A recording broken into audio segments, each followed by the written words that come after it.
people want to feel valued, not that you say you have values, but at the end of the day, is that you see me as a human and a professional, hopefully a competent one. And I think everyone wants that. So I think that really resonates. A good part of my career, particularly when I was a consultant, was you couldn't voice a different point of view, or you were shamed or looked upon. And we had today, not all companies do this or do it well, but the good companies, those that are really have, I think, that are high performing and exceptional cultures, embrace those different points. Another thing I think that really high performing companies do, and again, this is perhaps not in any particular order, perhaps they're all very equally balanced, but they invest in their people. And they share knowledge and they make that a priority, both company-wide and individually. That can look a lot of different ways. It actually provides those companies that are best at it, offer a lot of variety based on what works best for the individual. I think it's really important. Yes, you learn a lot on the job. That's the majority of learning happens in your role. If you're being stretched, appropriately stretched.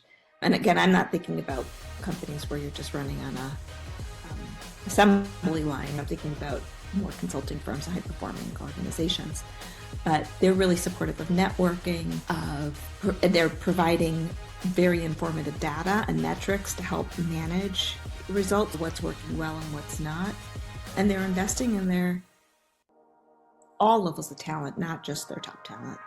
And that kind of goes hand in hand along with that whole spirit of continuous improvement. So these high performing companies it's okay to make a mistake as long as we learn from it. It comes back to that, what went well, what would have been even better. No, perfection does not exist. Opportunity to really embrace failures, to learn, to improve, to celebrate what went well, recognize people's accomplishments, and think about ways that things could be even better, which includes how can we further drill down into our data and provide analytics so we have a real good pulse around what's going well.